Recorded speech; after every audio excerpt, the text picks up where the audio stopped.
Welcome, everyone, and thank you for joining us for today's webinar, Synthetic Antibodies, the Emerging Field of Aptamers in Diagnostic and Drug Discovery, presented by Dr. Thomas Caltagirone, President and CEO of Aptagen. My name is Dr. Susie Valdez, and I will be your moderator for today's event. We're delighted to bring you this educational web seminar presented by LabRoots. LabRoots is the leading scientific social networking website and producer of educational virtual events and webinars. Before we begin, I want to remind everyone that today's event is interactive. We encourage you to participate by submitting as many questions as you want during your presentation. Just simply click on the Ask a Question box located on the far left of your screen and type your questions into the drop-down box. Our speaker will respond to your questions via email following the presentation. If you have any trouble seeing or hearing this presentation, just click on that Ask a Question box and let us know you're experiencing a problem. This presentation is educational and thus offers continuing education credits. Please click on the Continuing Education Credit tab located at the top right corner of your presentation window and follow the process for obtaining those credits. Without further ado, please join me in welcoming our presenter today, Dr. Thomas Caltagirone. Welcome, sir. Thank you, and thank you for that introduction, and thank all of you for attending the talk today. As mentioned, my name is Tom Caltagirone. I'm President and CEO of a biotech company called Aptagen. For this talk, I hope I'm able to not only educate, but inspire some of you to consider the technological possibilities of using aptamers in a wide variety of fields and downstream applications. Our bold and in-your-face mantra is simply forget antibodies, use aptamers.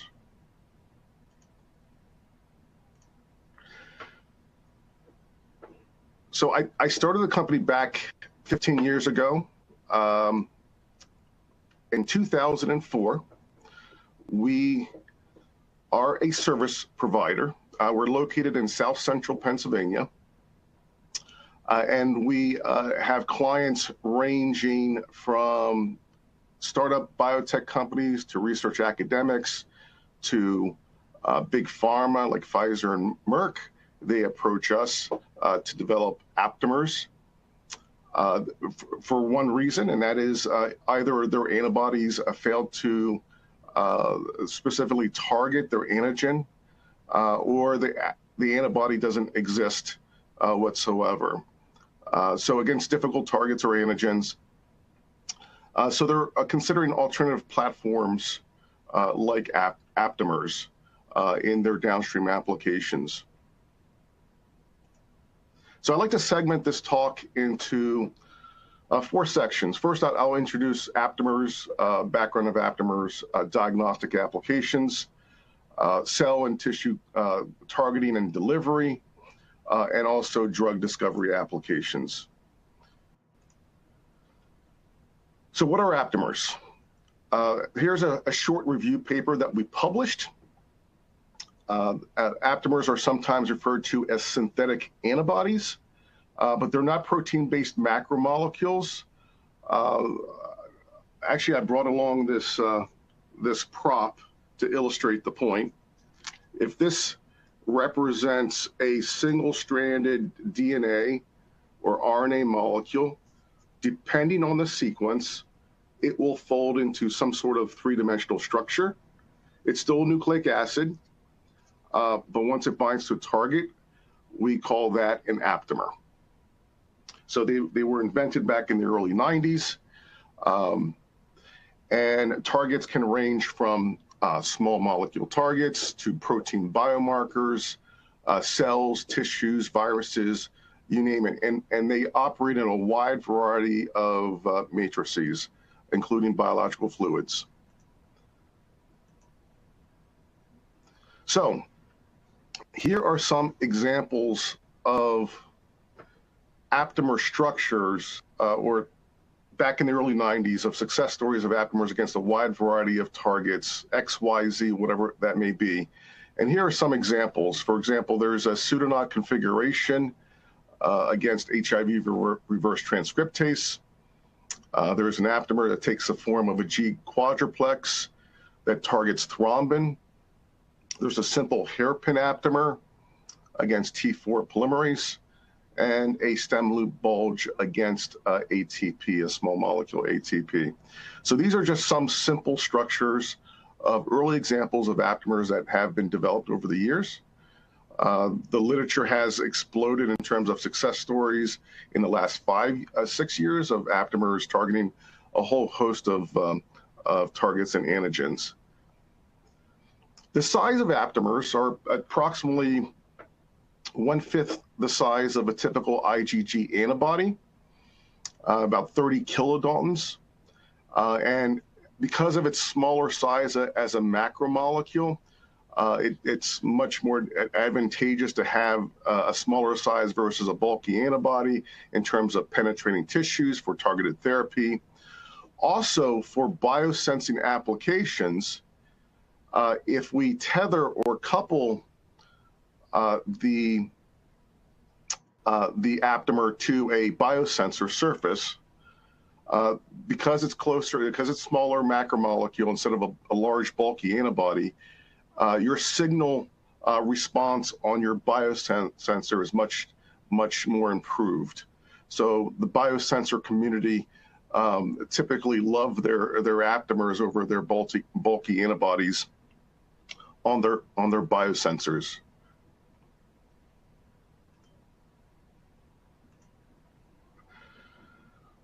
Okay, in terms of their biophysical characteristics, affinity. Aptamers have comparable affinities to that of antibodies, but where aptamers outshine antibodies is in specificity. So affinities can be in the nanomolar range, low nanomolar range, depending on whether it's a large target like a protein, and in some cases a picomolar. But in terms of specificity, they are much more specific than antibodies. You can minimize or eliminate cross-reactivity or false positive results of using aptamers versus antibodies, simply because of way of how they're developed, and I'll get into that a little bit later in the slide deck. But here's an example of an aptamer that exists against theophylline versus caffeine. Two small molecules. Typically, small molecules are difficult targets for antibodies, but there's an aptamer that binds to theophylline versus caffeine with 10,000-fold greater specificity, and they only differ by a single methyl group. So just a few atoms, and yet this aptamer binds to theophylline versus caffeine. I don't think you can do that with an antibody in most cases. Also, another advantage of aptamers over antibodies is that you can discover unknown or unique biomarkers in biological samples. For example, you can, if you have a patient sample or samples that are considered positive for some pathology or some disease by some clinical means, and you have another set of patient samples of a biological fluid that is considered negative, we can develop aptamers that respond to the positive and not to the negative. And so once you have that, you can easily identify what the biomarker is by performing a pull-down assay and mass spec analysis to identify what the biomarkers are. So aptamers have that advantage to discover unknown biomarkers that exist in biological samples and patient samples.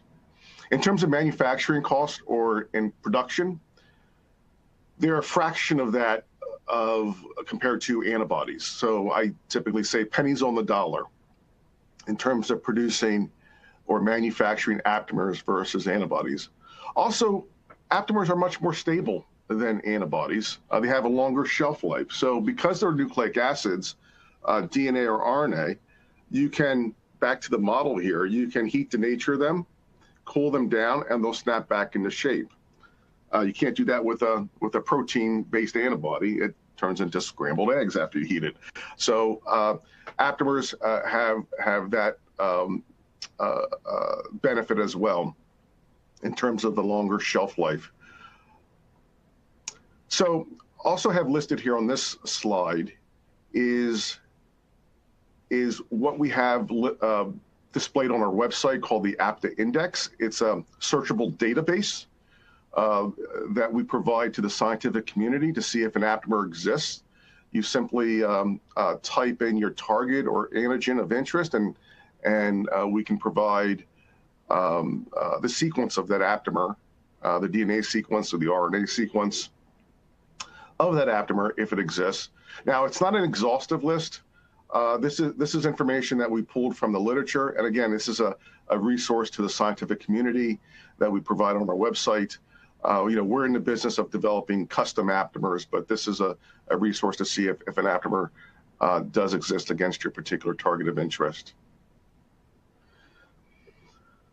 So, diagnostic applications, switching gears here in terms of diagnostic applications. So we're all familiar with the typical sandwich ELISA method using antibodies. It's the gold standard. It's a time-consuming, multi-step approach using primary and secondary antibodies. There are incubations, washes, capture steps. It takes hours to complete.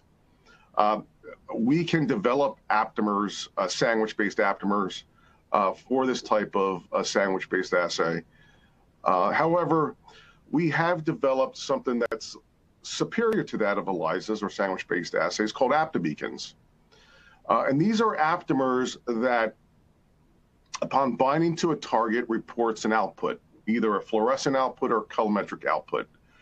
So in this cartoon diagram on the left panel, you see a generic aptamer structure, a simple hairpin, let's say. On one end of the aptamer, there's a fluorescent tag or fluorescent probe in close proximity to a quencher.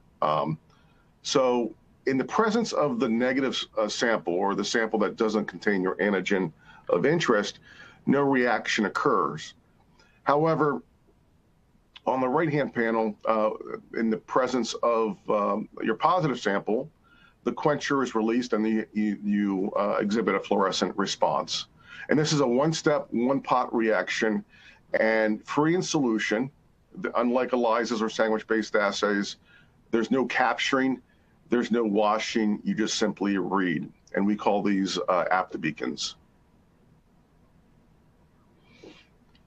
On this slide, and there's aptabeacons is an overreaching concept. And there are different versions of aptabeacons. In this particular version, it uses an allosteric ribozyme switch. So in the top left diagram here, it's an RNA molecule. There is a hammerhead ribozyme motif. The arrow, that little arrow that you see on near the quencher strand, is the cleavage site. So this is a naturally occurring self-cleaving ribozyme that exists in nature. Juxtaposed to that is the aptamer domain, where the effector binding pocket occurs. So in other words, if you have a particular target or antigen that the aptamer recognizes, it binds to that pocket, and upon binding to that domain, it causes an allosteric conformational change that activates the self-cleavage event, releasing the quencher strand and thereby exhibiting fluorescence. So this is an allosteric riboswitch with fluorescent quencher tags, and this is one version of the mechanism or the design of an aptabeacon. There are other versions. In fact, we've exhibited this or showcased this in a demo kit where it's actually a colorimetric reaction. There is a fluorescent version of this demo kit as well, And this targets, as a demo, this targets theophylline, the example I gave earlier, where theophylline, the theophylline sample turns blue, unlike the caffeine sample that remains negative and clear. But this platform, this diagnostic platform, can be applied to virtually any target, small molecules like theophylline and caffeine, or protein biomarkers, cells, tissues, viruses, you name it. In that kit, this is actually, it uses that allosteric ribozyme mechanism that I mentioned earlier, where on the left-hand panel there's the off state. It's a shape-shifting switch, if you want to call it that way, or actually an apta-switch. When it's labeled, we call it apta-beacons, but in its naked version without the fluorescence, we call that apta-switches. So in the presence of the antigen or analyte, the apta-switch turns on, releases an initiator or trigger strand that initiates a cascade of events, amplification events, to enhance the signal. So this kit entails a signal enhancement system to boost the signal for sensitivity. So there's 2 levels of amplification before final color development.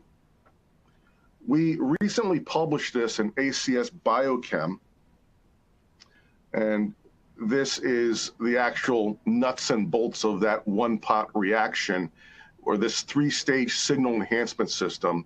On the left-hand side is the allosteric ribo switch in the presence of target. Again, we've studied, we've used as an example, as a generic example, theophylline versus caffeine. The trigger that's released after the reaction takes place initiates an XPAR reaction. This is an isothermal amplification reaction, similar to PCR, but isothermal conditions. So it amplifies that signal through this isothermal amplification reaction, generating multiple or many copies of a DNA zyme. This is a DNA aptazyme, DNA zyme. There are many different terms you can use, but this particular DNA zyme has peroxidase-like activity. So like similar to HRP, horseradish peroxidase. So in the presence of TMB on the right, on the 3rd stage of this signal enhancement system, the common substrate for a peroxidase type enzyme, it converts the reduced state of TMB to an oxidized state, and this turns into a blue color. So it's a colorimetric version. So this is a one-pot reaction. Again, it's one version of our apta-beacon platform, where there's a signal enhancement system, free in solution, one-pot reaction. We can also develop these apta-beacons, or convert them into, we can reconfigure them into different platforms in terms of lateral flow for point-of-care use and point-of-care diagnostics. So lateral flow test strips, like the dipstick assays in pregnancy tests, we can use our aptamers in that configuration, or apta-switches, to test for analytes. So that's another platform to replace antibodies, because typically antibodies are used in those platforms. And there are groups, research groups, that are developing smartphone readers for these,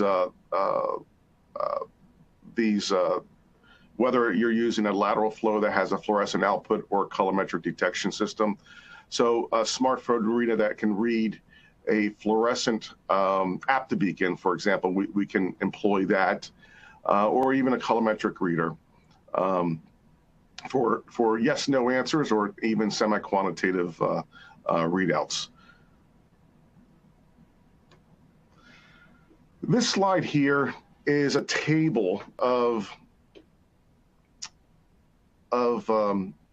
different targets and aptamers that have been developed against those different targets and antigens.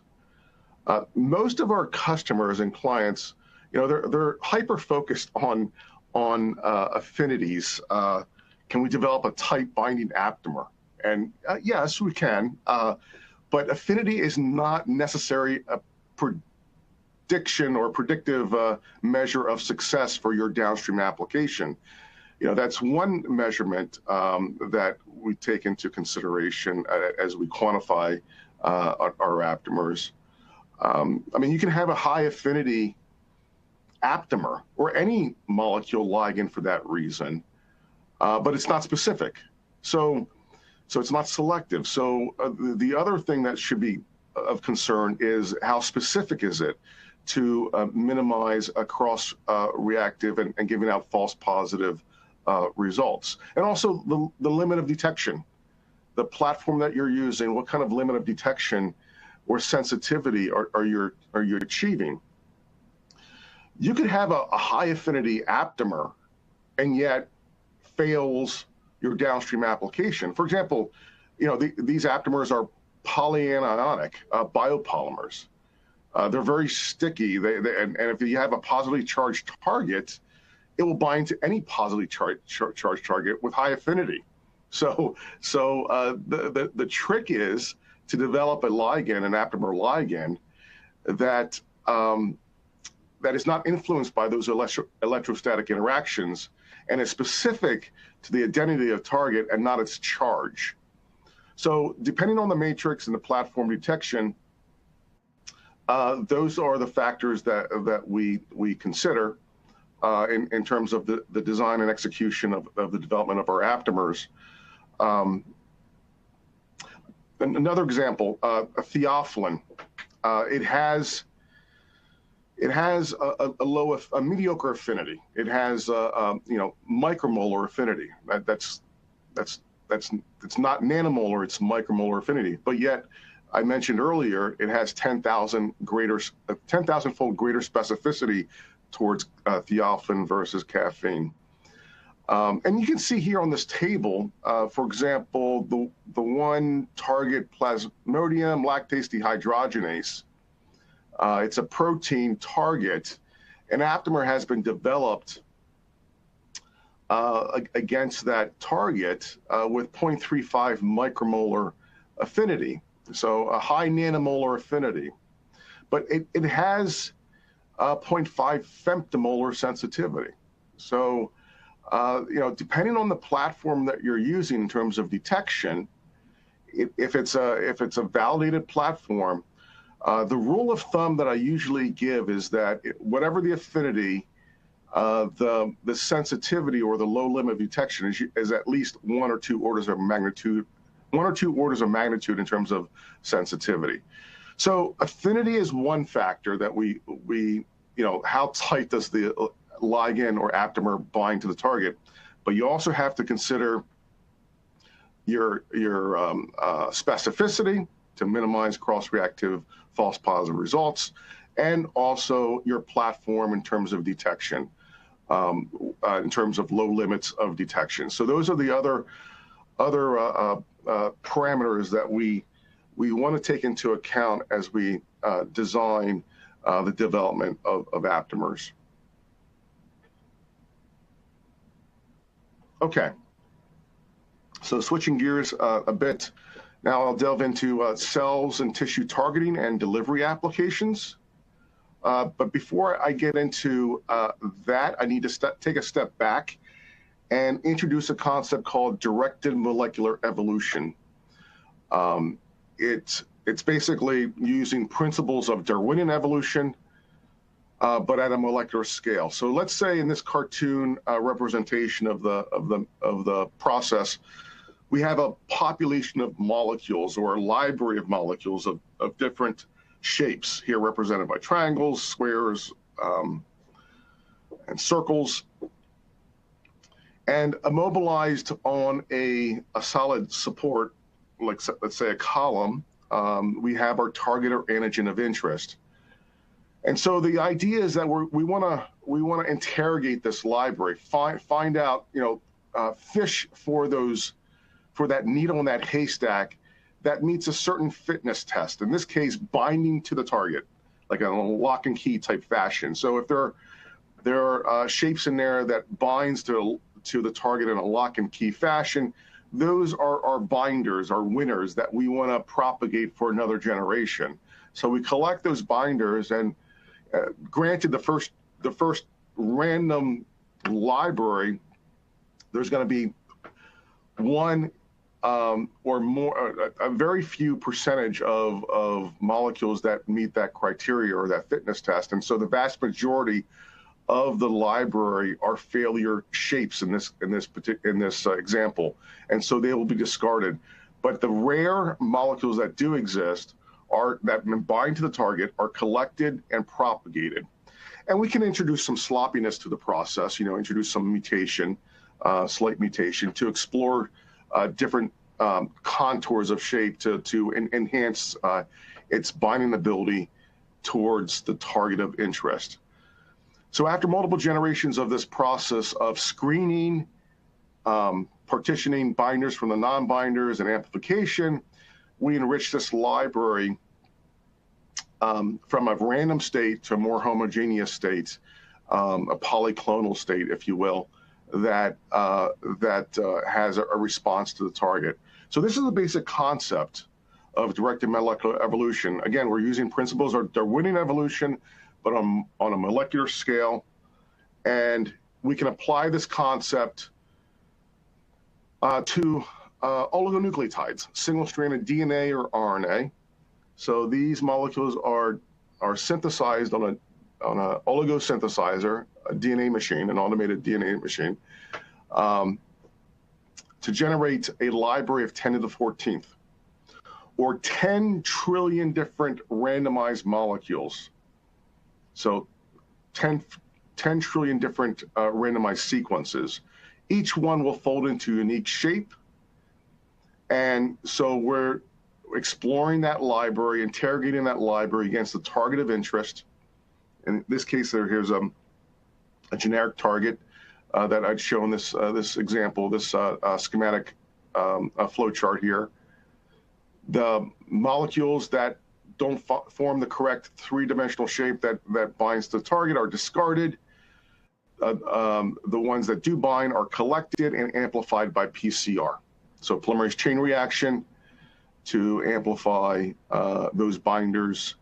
And if it's an RNA library that we're exploring or interrogating, then we're using RT-PCR, reverse transcriptase or reverse transcription and PCR.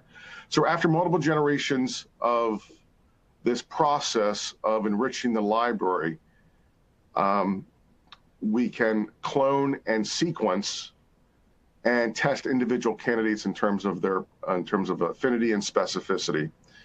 Now, to eliminate cross-reactivity to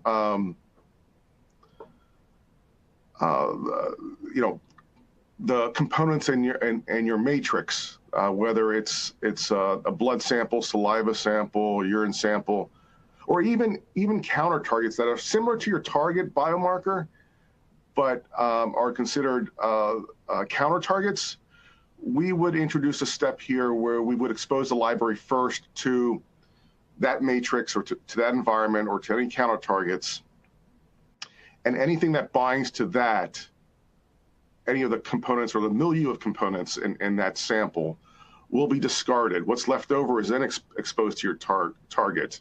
So in that fashion, we ensure that we're enriching for molecules that are specific to your target. So there's a positive selection step, and there's a negative or counter selection step involved as well. That's not shown here on this diagram.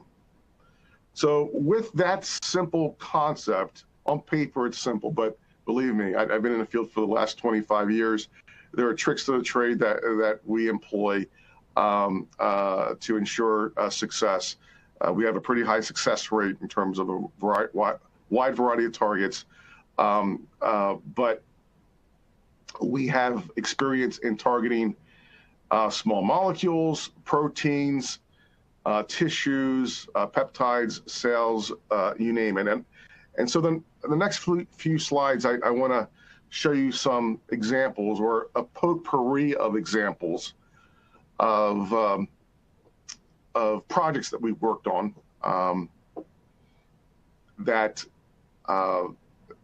some information is redacted, but some of this data is also internal results that we've generated in our lab that's outside of our non-disclosure agreements with our clients and customers. But here's one project in particular. It's against targeting a prostate-specific membrane antigen for prostate cancer.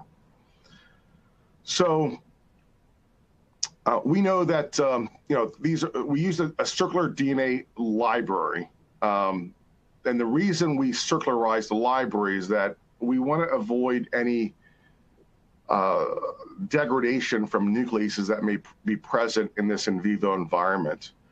And so most of the nucleases that exist in vivo are exonucleases. And so in order to protect the ends of the DNA from exonucleases, we simply just coupled it together or tied it together into a circular format. So we developed designed this library to be circular in nature, and we exposed this library to the parental cell line for our negative selection step.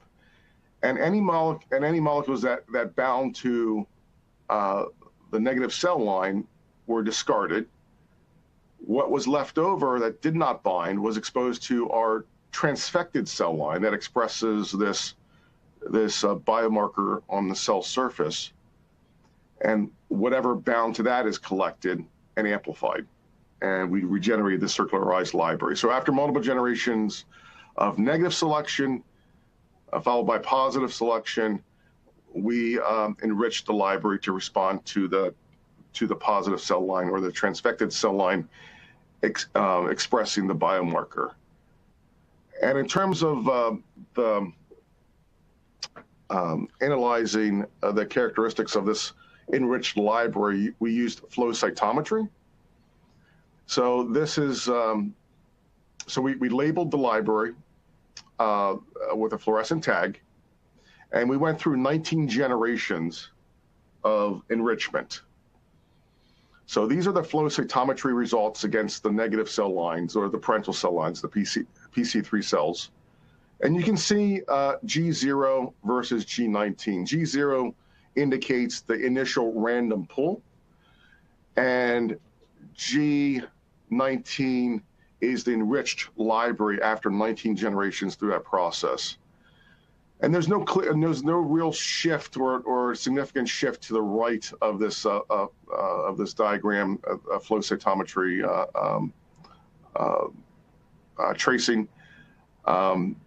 However, when we use that same comparison on the positive cell line that express the PCMA or the PSMA biomarker, you can see there is a shift of the enriched library, the G19 library, compared to the randomized control. So we were confident that we have something here in terms of a response specifically to the transfected cell line.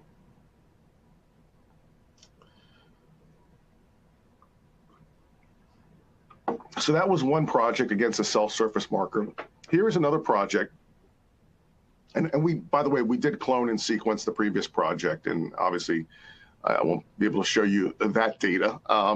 But here's another project against an intracellular target, where we selected an aptamer that bound to an intracellular receptor, and we've quantified or monitored the enrichment of this library using real-time PCR and quantitative PCR.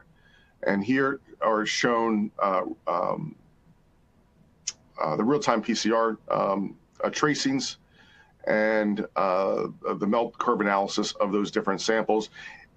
In short, what we found is that the enriched library had 100-fold more preference towards the intracellular target versus the control cells that we've tested.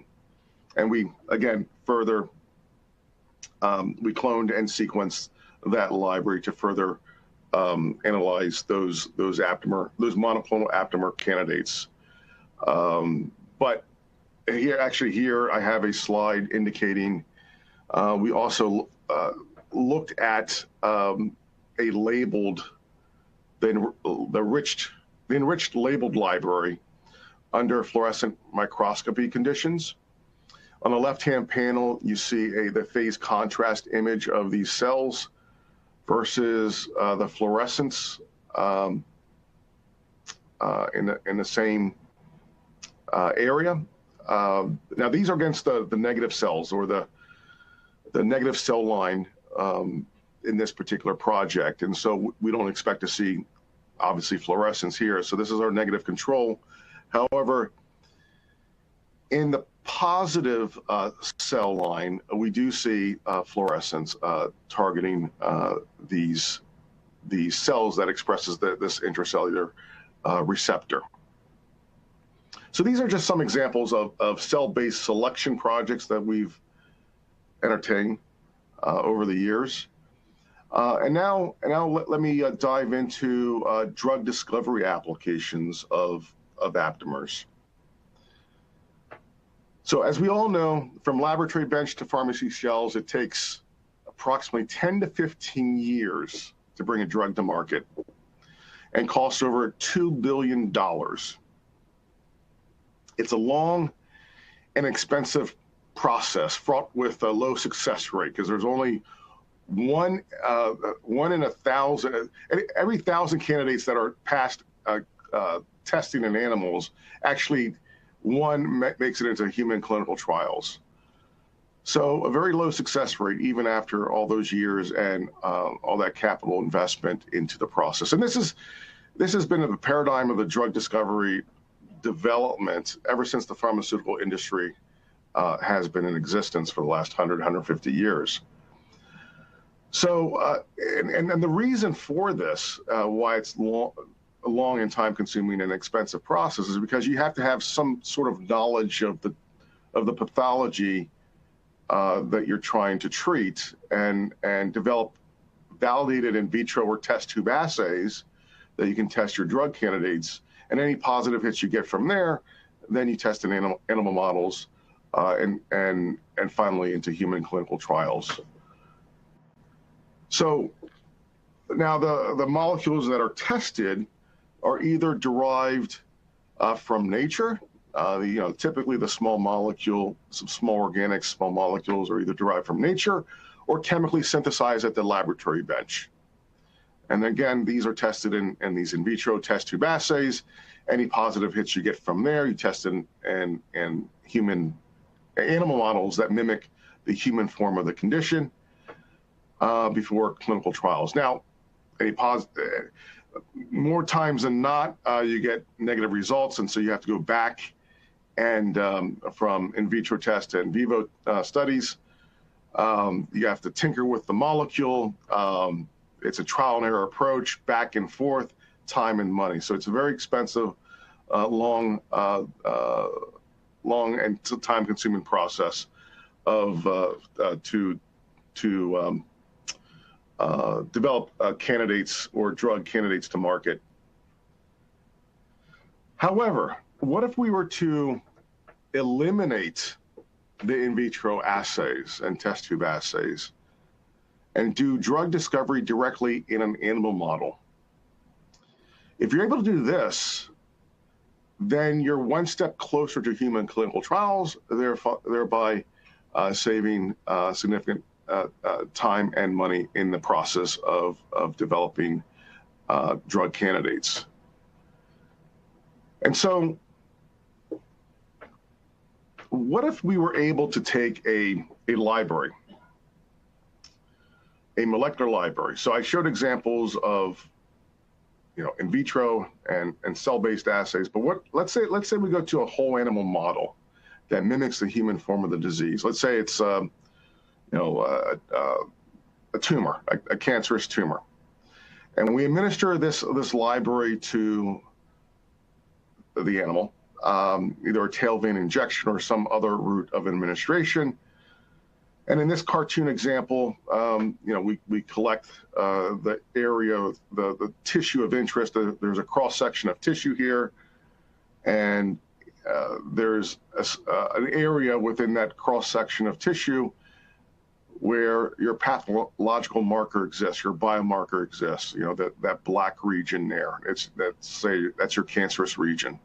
If we take a biopsy or extract that abnormal tissue away from your normal healthy tissue and extract any ligands or molecules that are found at that site, and we can amplify those molecules. And the molecules actually that in that library that you administered, the molecules that cross-react with normal healthy tissue will be left behind. So the normal healthy tissue will act as a sink to minimize cross-reactivity or side effects, if you will, because we're using, again, the principles of Darwinian evolution, but in this case, in a whole animal model, we're taking the binders that specifically target the pathological area and leaving behind those molecules that cross-react with normal healthy tissue. So those molecules are allowed to be propagated and amplified, and then we re-inject into another animal that's mimicking the same form of the disease, and we apply this process over and over again to enrich the molecular library from a random state to a more homogeneous polyclonal state that preferentially targets that diseased area. So in drug discovery, as all of you know, delivery is always an issue. So selection in whole animal models solves the delivery issue to minimize off-target effects. So you can use your molecules that target that specific tissue, these aptamers, and use it as a vehicle to carry a toxin, right? If you have a toxin on one end, this is a vehicle that carries your cargo to that diseased area. And the case I used was cancer.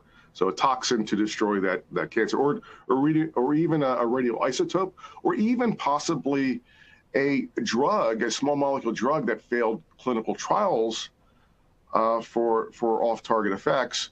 You can possibly rescue that drug in terms of minimizing those off-target effects by using a molecular bullet, if you will, to carry that cargo to your site of interest. So you can use these as carriers to specifically target your diseased area or your pathology. Now, in terms of using the same process to develop pharmaceutical compounds or drugs in general, you need chemical diversity. Okay, chemical diversity will allow you to enrich for molecules in that library that may have drug-like effects. So not only for delivery, but also as drugs themselves. So if that's the case, in the process of whole animal selection, if this is the cross-section of tissue that I showed earlier, if there's sufficient chemical diversity, you can potentially minimize the presence of that biomarker over multiple generations. And so you can end up with an effective treatment, or dare I say a cure.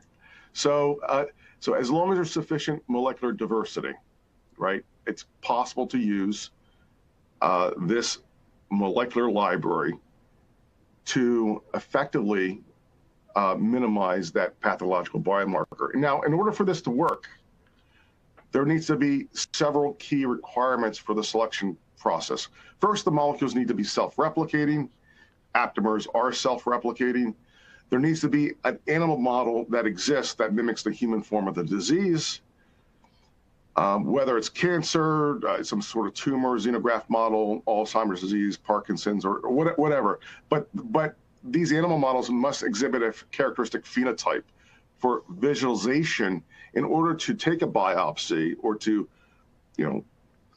or laser capture microscopy to cut out that diseased area away from normal healthy tissue.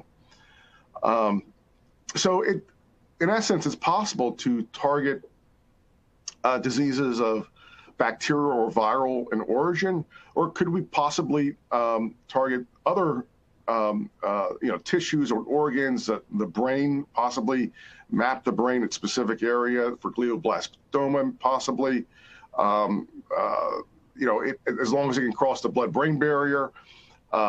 So you could possibly influence behavior, enhance cognitive ability. So the possibilities are endless in terms of using this approach of molecular Darwinian evolution, but in a whole animal, whether they're aptamers or other types of ligands, but they must meet these criteria that's listed on this slide here.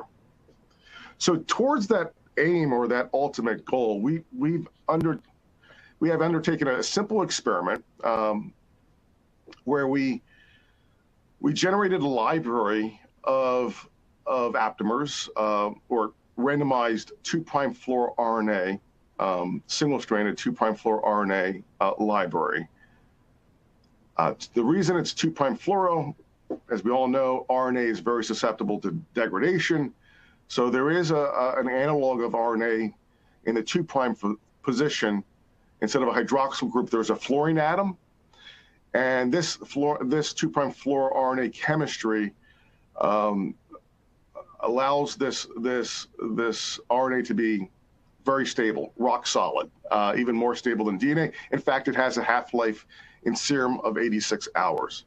So we've taken a BALP-C mouse, tail vein injected a BALP-C mouse with this library. And our negative sham control was a saline injection of PBS into a mouse that did not contain the library. We post-IV, after a certain amount of time, we sacked the mouse, collected various organs and tissues, harvested those organs and tissues, purified any RNA molecules that may be found in each tissue, and performed RT-PCR. And in this, again, this flow chart of the experimental design, we hope to see a band on a gel with the mouse that has been injected versus no band on the sham control. So this is our experimental setup to see if these molecules survive in vivo, and if we can amplify RNA species that reside in those various organs and tissues. So just a very simple question to see if we can perform those techniques. And these are the actual results from that experiment. We tested a panel of tissues, and this electrophoresis and gel run on the positive lane is our positive control. Our negative lane is the BALP-C mouse that was only injected with a saline PBS. And we can see across the panel of tissues, we did receive, just a positive signal, a yes signal, yes/no type. This is a yes/no type analysis that, across all the panel of tissues that we've tested, we did see a signal, which is encouraging, because, not only do these molecules survive in a complex biological, organism, but we're able to amplify any molecules that reside in those tissues. So then the next question is, okay, well, can we amplify molecules and enrich for molecules that specifically target one tissue versus another tissue? And so we chose lung. And below on the right-hand side, the fourth quadrant on the left, on the right-hand side of this slide, we quantitated the enrichment of these aptamers using real-time PCR, quantitative PCR. The y-axis indicates the enrichment ratio, and this is simply the amount of RNA we were able to quantify using quantitative PCR in that particular tissue relative to the total bolus injection of the library itself, okay? And the x-axis indicates the rounds of selection, or the rounds that it went through this process of administration, waiting a certain period of time, collection of tissue, and amplifying those molecules and re-injecting into another mouse. So after, you can see in rounds, and by the way, the blue bar indicates the signal from lung. The other colored bars are the signal that from the other tissues, the panel tissues that we've tested. So you can see at generation 5, 6, the signal from lung has increased from the early generations. And by the time generation 7, 8, and 9, it started to plateau. So at this point, we've determined that we've enriched the library from a random state to a more homogeneous polyclonal state that has a general response targeting lung versus the other tissues that we tested in our panel. And the signal to noise here is approximately 10 to 1. So the library at that stage in generation 9 had a 10-fold more preference towards lung versus the other tissues. So this was interesting, and so we decided to stop the experiment there and take a peek at the sequence, at the polyclonal sequence. And so we've sequenced that enriched pool, and this was back in the day when we were doing just Sanger sequencing, but now we have next-gen sequencing capabilities, so we can look at hundreds of thousands, if not millions, of sequences. But here, when we use conventional sequencing techniques, we found that the sequences were grouped into 3 different families. Down at the bottom are the consensus sequence of Group A, Group B, and Group C.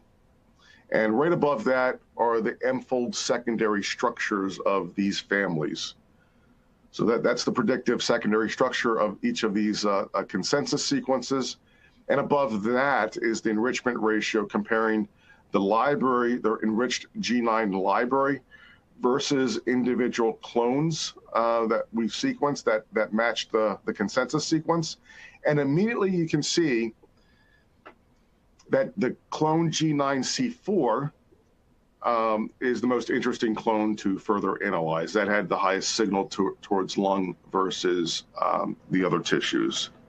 So we decided to label that particular clone, and fluorescently label, I should say, and analyzed tissue sections using in situ techniques under fluorescence microscopy. And we found that that particular aptamer clone did not bind to any of the panel of tissues. We could not see anything under the scope except for lung and liver, which is surprising. Well, actually not surprising.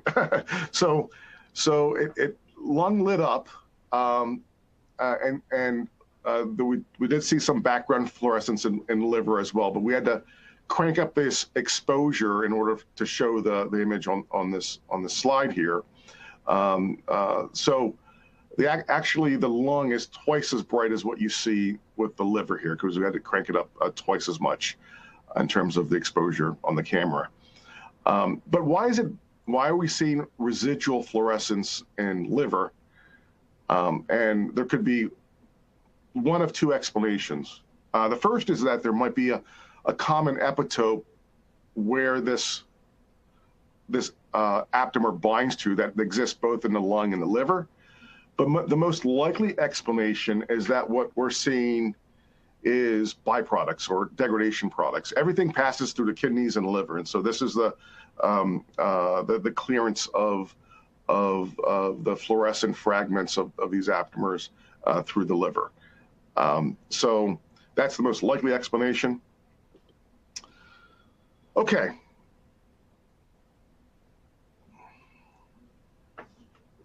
So switching gears a bit, I'd like to introduce the concept of next-gen aptamers, or aptabodies, as we coin the term. These are not antibodies, and it's not an aptamer, it's an aptabody. So you can think of it as a hybrid between the two. So we know, I've talked about the, aptamers. They're single-stranded DNA or RNA. It's a naked oligonucleotide, not much chemistry besides the 4 bases: adenine, thymine, guanine, and cytosine. And we can use the aptamers to specifically target for diagnostics or as a drug discovery tool, and conjugate a toxin, radioisotope, as I mentioned earlier, or even a failed drug, and use that as a carrier. An aptabody is a functionalized aptamer. So the aptamer itself it holds into position functional groups in 3-dimensional space. So it's a scaffold that holds functional groups in 3-dimensional space. So it's a supramolecular structure. Okay, so this is the next generation of aptamers. These aptabodies, as we coin the term. So with that, you can find very interesting properties. On this slide, I show, as we know, antibodies are protein-based. The chemical alphabet of antibodies are the 20 amino acids. Now, by definition, aptabodies can contain the 20 amino acids, but there's the possibility of using fatty acids, carbohydrates, organics, and metal ions. So it has a wide variety of applications, not only in diagnostics to improve affinities and specificities, but therapeutics in terms of improving pharmacokinetics or pharmacodynamics in terms of drug delivery and drug discovery in general, but also in industrial applications. So back to my model. If this is your scaffold, your naked aptamer, right? And let's say this represents like an amino acid, a particular type of amino acid. And this represents let's say a small molecule, or maybe, small molecule or small organic, or maybe even a sugar. This represents maybe a fatty acid, okay? It's decorated with these functional groups, with the aptamer as a scaffold to hold these functional groups in 3-dimensional space. This is an aptabody, okay? This will have much more interesting properties than just the naked aptamer itself. Because of the chemical alphabet is much larger than that of aptamers and even antibodies, because we're incorporating amino acids, fatty acids, sugars.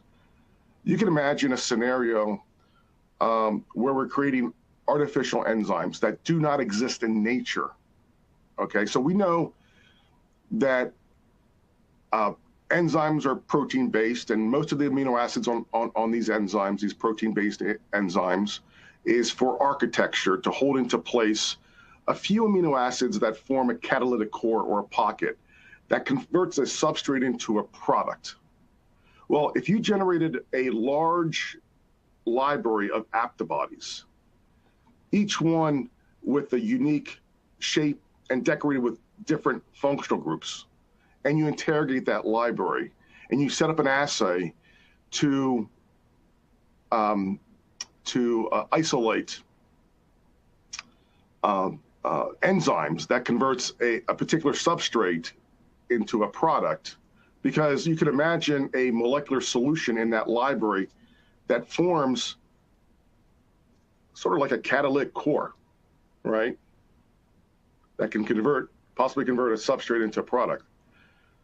That's the possibility. That's where the field of aptamers are going, using these aptamers. We can convert possibly cellulose in as a substrate into some sort of biofuel, ethanol, or just let your imagination run wild in terms of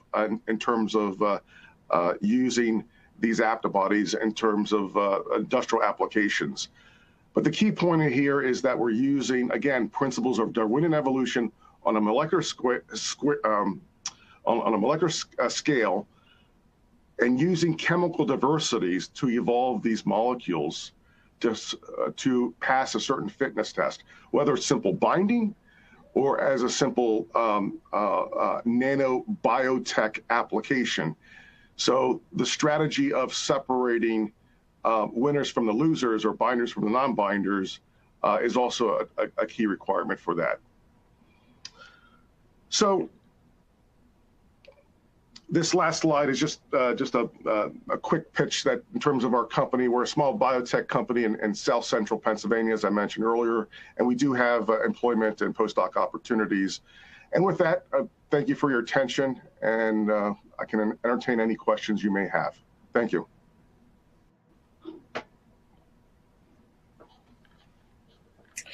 And thank you, Dr. Caltagirone, for that informative presentation. I'd also like to thank LabRoots for making today's educational webcast possible. Before we go, I want to remind everyone that this webcast will be available for on-demand viewing through May 2019. As a final reminder, Dr. Caltagirone will follow up with any questions you've submitted via email. That's all for now, and thank you for joining us. We'll see you again next time. Bye-bye.